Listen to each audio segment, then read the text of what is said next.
aparato digestivo. Hemos quedado la anterior vez en esta parte y vamos a empezar con la deglución, diciendo que es una respuesta refleja, ¿no? que se integra mayormente en el bulbo raquídeo. La faringe interviene en otras funciones como la respiración y solo actúa como paso breve para los alimentos.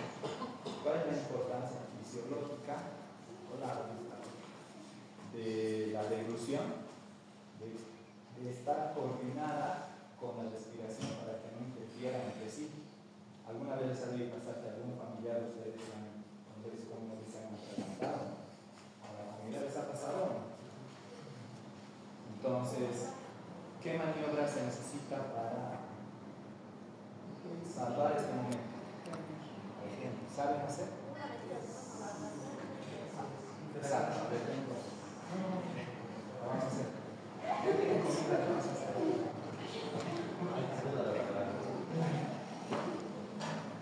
Esta maniobra nos sirve muy útil, que seguro les ha pasado. A mí me ha pasado ya 2 veces.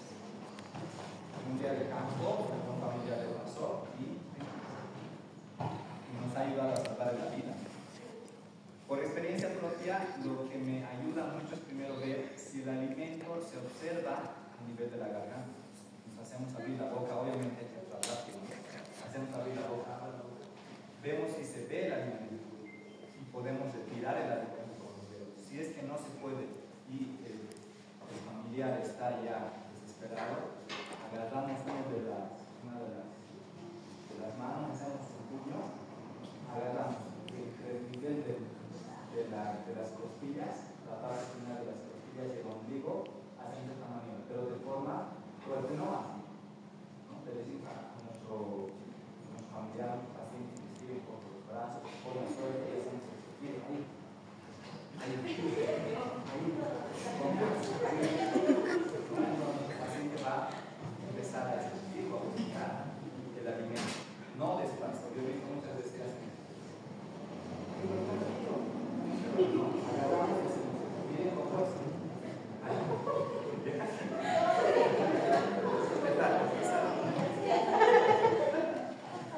Entonces es la maniobra de Henry que nos puede salvar la vida o podemos salvar la vida a un familiar o un amigo cercano, ¿no? Entonces cuando se interrumpe el alimento hay que entrar a la tráquea, ¿no? A vías respiratorias en vez de vías digestivas.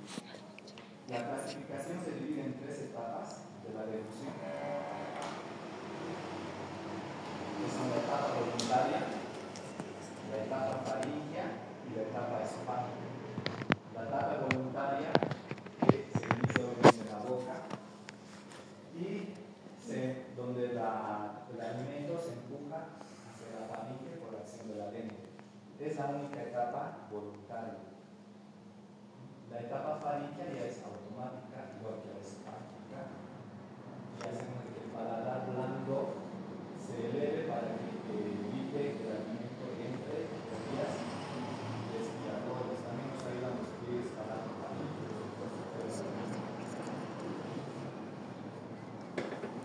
La etapa esofágica, que conduce el bolo alimenticio hacia el estómago.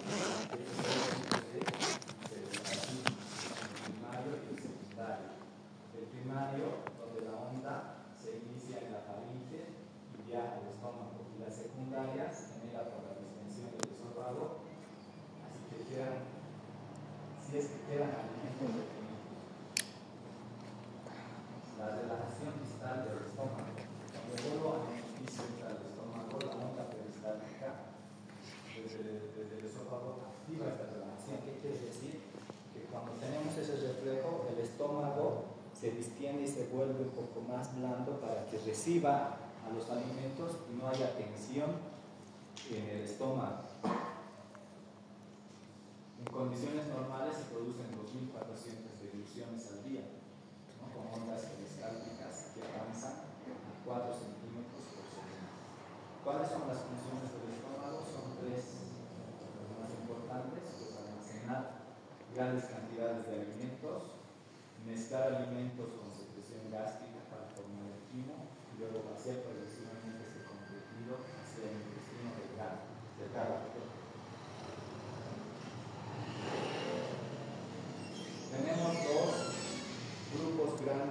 glándulas en el estómago, que son las oxínticas o gástricas y las pilóricas. Las oxínticas, que son las más importantes, secretan ácido clorhídrico, pepsinógeno, factor intrínseco y moco. Se localizan casi en el 80% del estómago. Y las pilóricas, que secretan principalmente moco y algo de pepsinógeno y gastrina, que están ubicados en la porción central del estómago. Hablando de las glándulas oxínticas, tenemos tres tipos de células: las células mucosas del cuello, que se encuentran en este lugar,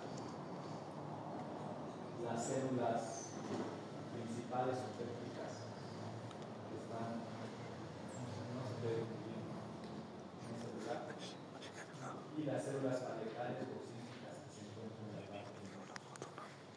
Estas van a secretar diferentes sustancias. Las primeras obviamente van a secretar moco, muy importante para evitar las úlceras. Las pépticas producen pepsinógeno y las parietales o oxínticas que secretan el ácido clorhídrico. Este ácido clorhídrico, como dijimos anteriormente, se libera por las células parietales. Tienen un pH muy ácido de 0.8. Este ácido clorhídrico es el que percibimos cuando tenemos el reflujo gástrico, por eso sentimos el llamado muy ácido. La secreción del pepsinógeno se estimula por la acetilcolina y la presencia del ácido en el estómago. Desde el punto de vista fisiológico, el estómago se puede dividir en dos partes, que es el antro y el cuerpo, pero en realidad el estómago tiene 5 partes, ¿verdad? Que luego vamos a ver. La motilidad o el movimiento en el vaciamiento gástrico. Cuando el estómago se relaja por completo, es porque tiene un estímulo, obviamente que estamos recibiendo el alimento. Se producen ondas peristálticas que mezclan el alimento y lo empujan hacia el duodeno. En el estómago, las ondas peristálticas tienen una frecuencia de 3 minutos, coordinadas por ondas gástricas lentas, que lo vamos a pasar a ver, ¿no? Que son estas que se presentan cada 20 segundos y facilitan el vaciado gástrico, ¿no? Que es igual a 3 veces por minuto. Y las contracciones de hambre, que ocurre cuando el estómago ha estado vacío por mucho tiempo o se asocia con ayunos insistentes o intermitentes. ¿Quién hace de dieta? ¿Nadie? ¿No? ¿Tú no haces dieta? ¿No? Así soy flaco. Entonces, es como vemos aquí en el gráfico, cuando cruje, como decimos comúnmente el estómago. Entonces, por las contracciones que tenemos a nivel del aparato digestivo, específicamente en el estómago. La regulación de la motilidad y las secreciones gástricas se dan a dos fenómenos principales, que son el mecanismo nervioso y el duodenal. Esto se inicia en el estómago y en el duodeno con dos señales principales. Uno, que es la distensión del estómago, que dijimos anteriormente. El estómago se distiende para recibir sin ningún tipo de presión a los alimentos, y gracias a la hormona gastrina, que es liberada al detectarse los alimentos. Estas señales aumentan la fuerza del bombeo gástrico y inhiben el píloro para facilitar el vaciamiento. En las etapas de la secreción gástrica tenemos tres etapas: una que es la cefálica, la gástrica y la intestinal. Se inicia todo esto en el cerebro, en la cefálica. Cuando nosotros comemos, podemos percibir con el sentido del olfato o con los ojos, ver si la comida es apetitosa. El olor de los alimentos nos va a estimular casi el 10% de la secreción gástrica. Cuando percibimos un olor que nos agrada, vamos a hacer que la secreción gástrica empiece, ¿no? Y esto gracias también a la membrana olfativa que se encuentra en la parte superior de las fosas nasales. Tenemos las células olfatorias, que son neuronas bipolares conectadas al sistema nervioso central, que están entrelazadas con células sustentaculares, que tienen entre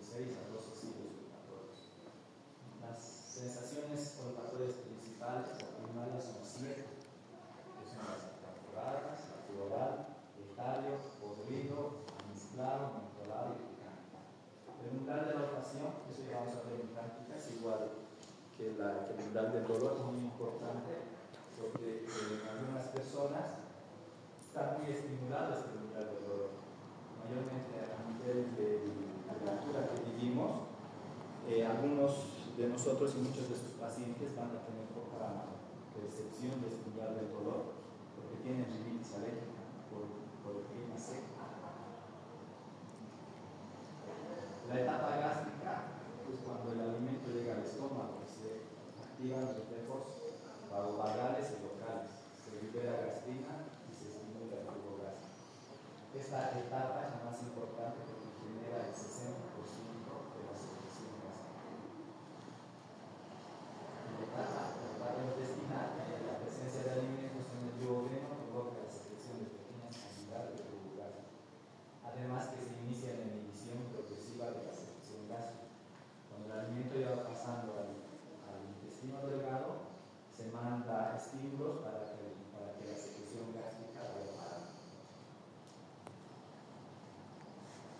La inhibición de la secreción gástrica por factores intestinales. El reflejo enterogástrico se activa por la distensión del intestino delgado, como decía anteriormente. Cuando el alimento ya pasa al intestino, se va inhibiendo la secreción gástrica. Se da por la presencia de ácidos y productos de proteínas y el resultado incluye la secreción que pasa del flujo gástrico. La liberación de las hormonas intestinales provoca un aumento de grasas, ácidos y irritación intestinal. Hay dos hormonas que son muy importantes que se deben de atravesar, que son las hormonas, la secretina y la colecistocinina, o la colecistocinina, que también se suman los péptidos gástricos, la somatostatina y el polipéptido intestinal vasoactivo. Ahora vamos a pasar a hablar del páncreas, que es un órgano muy importante. ¿Qué es el jugo pancreático? Es un líquido incoloro e inodoro con un pH de 8. Su densidad es de 1015, es rica en bicarbonato de sodio, similar al plástico. Estos tienen diferentes enzimas gástricas. Las más importantes son la tripsina, la timotripsina, la carboxilasa, la amilasa, la maltasa y la lactasa. Todo esto es secretado por la porción exógena del páncreas. Está regulado por 4 estímulos principales: la acetilcolina, la gastrina, la colecistocinina y la secretina. Ahora, todo el contenido ácido se neutraliza a productos alcalinos. De estos tenemos el jugo pancreático, la bilis y el jugo intestinal. Las hormonas clave para la regulación son la secretina y la colecistocinina, que es muy importante en todo lo que es atraer. Ahora vamos a pasar a hablar del hígado y del sistema biliar. El hígado es uno de los órganos más grandes del cuerpo humano y tiene diferentes funciones. Es un órgano muy importante. Una es la formación de bilis, el almacenamiento de carbohidratos, la producción de cuerpos cetónicos, metabolismo de lípidos y glúcidos, desintoxicación de sustancias, formación de proteínas plasmáticas, formación de urea y la reducción y conjugación de las hormonas. El líquido que secreta uno de los líquidos que secreta el hígado es la bilis, ¿no? Que es un producto de excreción y secreción. ¿Por qué de excreción? Porque elimina alimentos biliares y sustancias tóxicas. Y de secreción, obviamente, porque secreta sales biliares con la secreción de grasas. ¿Cuál es la ruta de la bilis? Es producida de forma continua en el hígado, se almacena obviamente en la vesícula biliar, está regulada por el sistema de Body, entra al duodeno cuando se necesita como la digestión, la hormona colecistocinina estimula y controla esta secreción. Las sales biliares son mezclas de sales sódicas derivadas de ácidos biliares. Se forma por la unión de la taurina y glicol. Se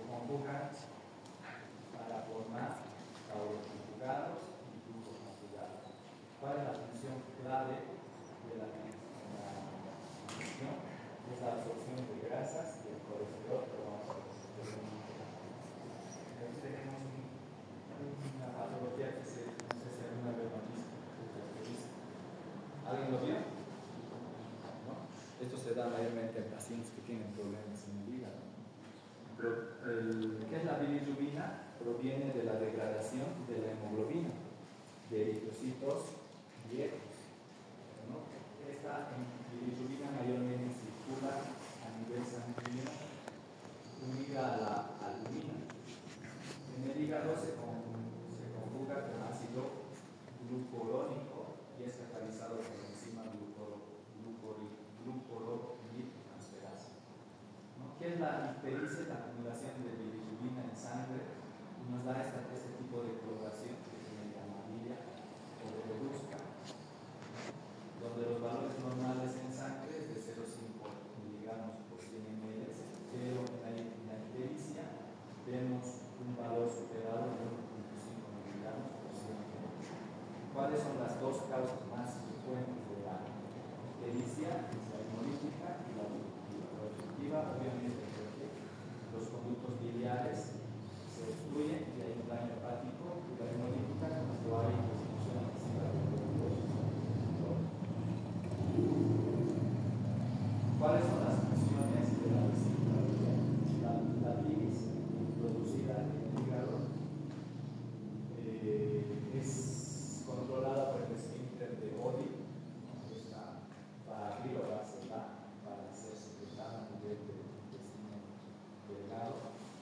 Se estimula mayormente cuando consumimos grasa y este vaciado ocurre en una hora promedio cuando el nivel de grasa es excesivo. ¿Cuáles son las dos funciones principales de la vesícula biliar? De almacenar y concentrar la bilis. Y la segunda, liberar la bilis al intestino delgado, específicamente al duodeno. ¿Cuáles son las funciones de las sales biliares? Son dos, de igual forma. La emulsificación de grasas, disminuyendo el tamaño de las partículas de grasa, facilitando la digestión.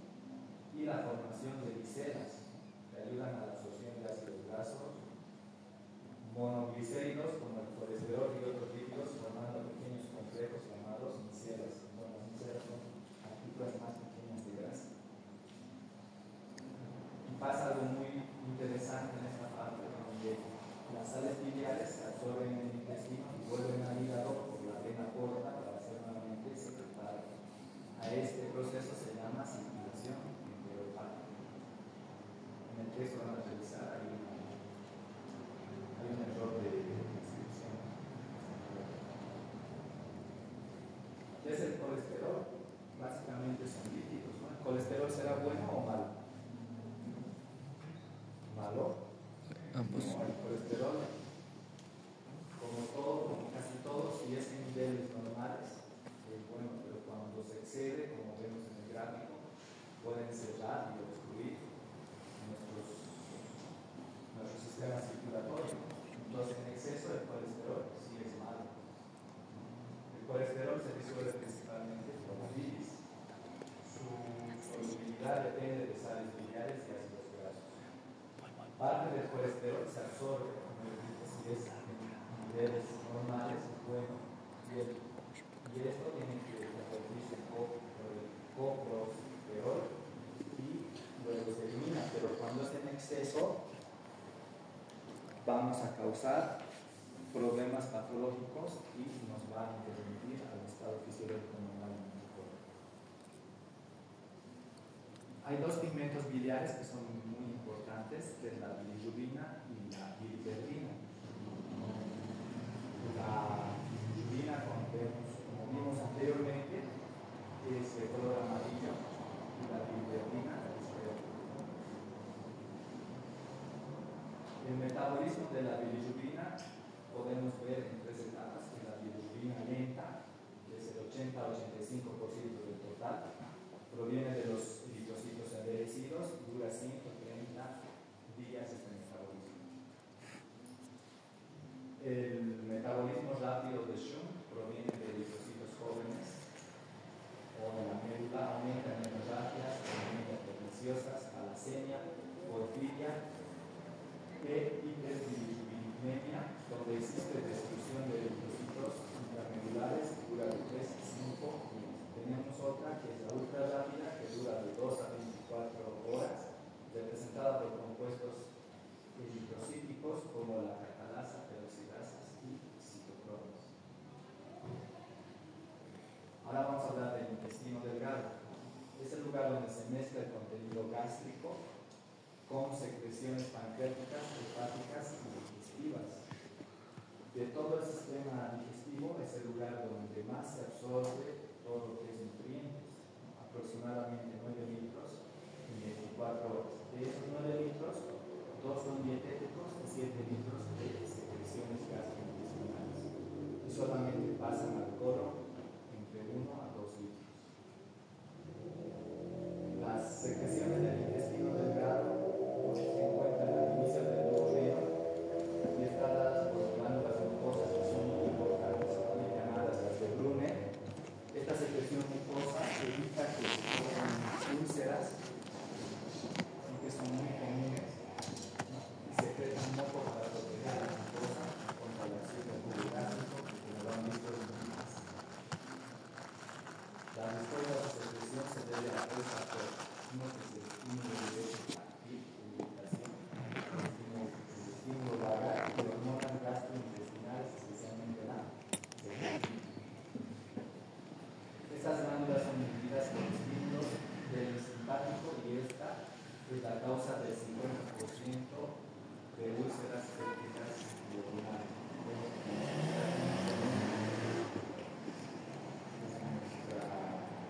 Práctica diaria de pacientes que no pueden tomar medicamentos.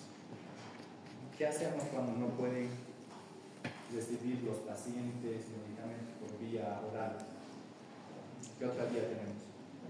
Intravenoso. Parenteral, no podemos poner por vía intramuscular. Hay todo. Y ahora también hay otras alternativas que es la vía sublingual. Vamos a ver las glándulas que deben ser las intestinales digestivos. Las glándulas de Liverpool se encuentran en todo el intestino delgado, secretan moco y enzimas digestivas. Tienen un jugo intestinal alcalino con un pH de 7.5 a 8. Se secretan diariamente un promedio de 1800 ml. La absorción es rápida por las velocidades intestinales. Y las otras células son las epiteliales que secretan peptidasa, sacarasa, maltasa, isomaltasa y lactasa. Y también lipasa intestinal. Las enzimas de las secreciones del intestino delgado son 8. Entre ellas son la nucleasa, la lipotasa, tireoxina, lactasa, isomaltasa, maltasa, sacarasa y la enterocinasa.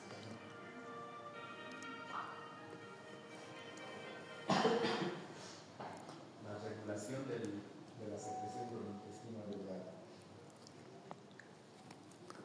¿no? Se da por estímulos locales, nerviosos y la hormonal. Los locales son los más importantes, que se da por la distensión y por estímulos táctiles o irritantes. La regulación nerviosa por el parasimpático y la regulación hormonal por las principales hormonas que ya dijimos que son la secretina y la coleciscocinina. Y algunas veces se ve la participación de la enterocrinina. Ya vamos a quedar en esta parte, que ya vamos a tocar las partes del intestino delgado, que va a ser la última antes de nuestro parcial. Entonces voy a esperar el próximo lunes, igual a las 12:15.